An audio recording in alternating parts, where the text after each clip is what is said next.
চাঁদপুর তথা বীরভূমের সংস্কৃতি চর্চাকে বিশ্ব দরবারে তুলে ধরার জন্য আপনাদের কোনো প্রয়াস রয়েছে কি? অবশ্যই আছে। এবং এইটা লাপুরের মাটি থেকে তো একটা দল আমাদের করেছে, সেটা দেখিয়েছে তারা। এবং যেটা থেকে হয়েছে সেটা হচ্ছে আমাদের শিকড়কে সন্ধান করতে হবে। আমাদের শিকড়টা হচ্ছে লোক সংস্কৃতির শিকড়। রাঢ়ের যে কালচার, সেখানে লোক সংস্কৃতি ভীষণভাবে জড়িয়ে আছে। এই লোক সংস্কৃতিকে যদি চর্চা করা যায় তাহলে মনে হয় বিশ্ব দরবারে পৌঁছানো যায়।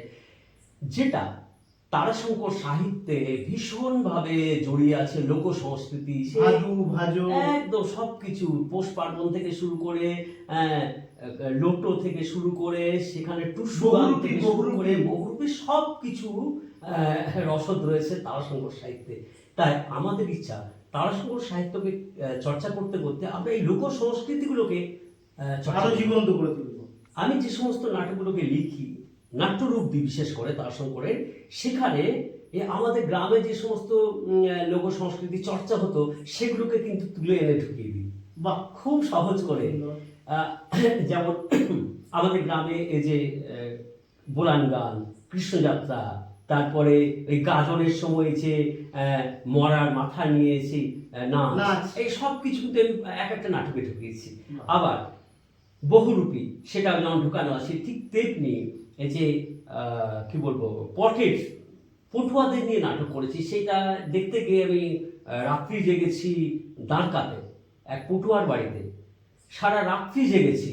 সেখানে ওদের যে কালচারটা দেখার জন্য, ওরা জাগরণের দিনে মুখোশ নাচ করে। তারা জাতিতে মুসলিম, কিন্তু একটা কালির মুখোশ তৈরি করে তারা। সেই কালির মুখোশ পরে সারাদিন উপোস থেকে সে মুখোশটা তৈরি করে।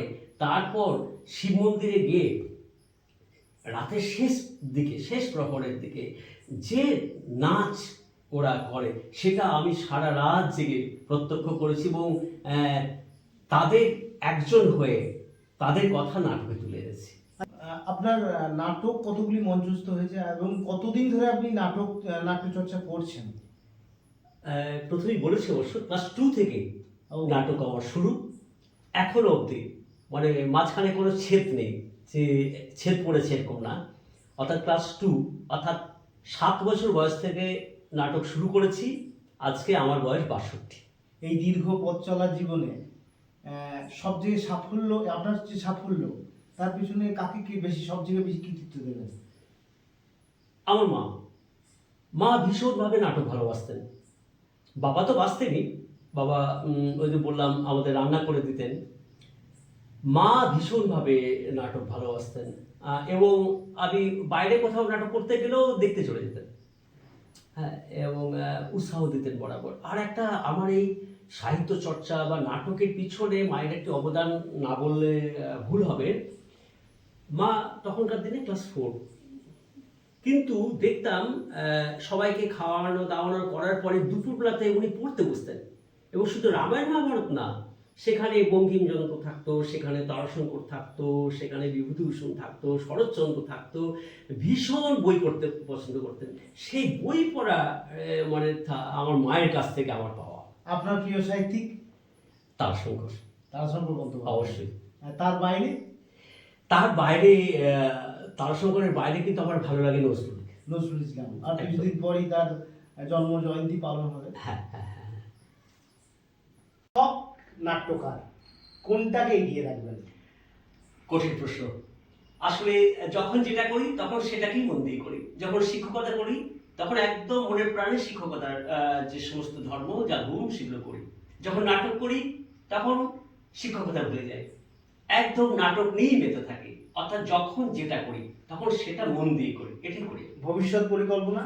ভবিষ্যৎ পরিকল্পনা হচ্ছে আমার তারাশঙ্করের যতটা সম্ভব নাটক, উপন্যাসে, গল্প এবং উপন্যাসগুলোকে নাটকের রূপ দিয়ে মঞ্চস্থ করা, এইটা আমার একদম। কোনো অসম্পূর্ণ কাজ? অসম্পূর্ণ কাজ বলতে এটাই যে এখন আমি পেরে উঠিনি। তারাশঙ্কর তো পড়েই উঠতে পারিনি, এখন তো প্রচুর পড়া বাকি।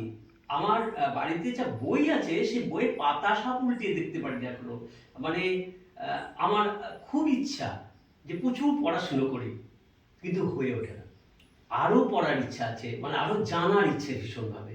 আমরা কিছুই জানি না তারাশঙ্কর, মানে তারাশঙ্করকেই চিনতে পারলাম না এখনো।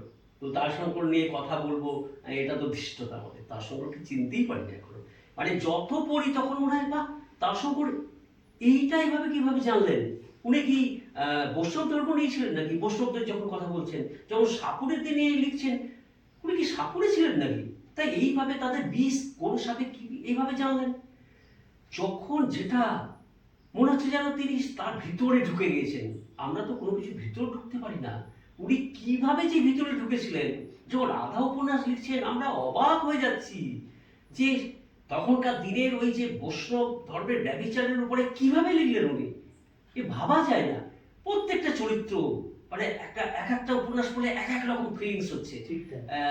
আমরা সত্যি তার সঙ্গে এবং চরিত্রগুলো সব জীবন্ত, একদম চিনতে পারি মানে উনি একেবারে জীবন্ত চরিত্রের সন্ধান করেছেন তার উপন্যাস। বহু পঠিত হওয়া উচিত তারাশঙ্কর, প্রত্যেকের পড়া উচিত, মানে তারাশঙ্কর চর্চাটাকে আরো এগিয়ে নিয়ে যেতে চাইছেন। হ্যাঁ, উচিত উচিত। আমরা তো করতে পারছি না, আমাদের তো আফসোস যে আমরা তারাশঙ্করের গ্রামের মানুষ হয়ে আমরা তারাশঙ্করকে সেভাবে চিনতে পারিনি।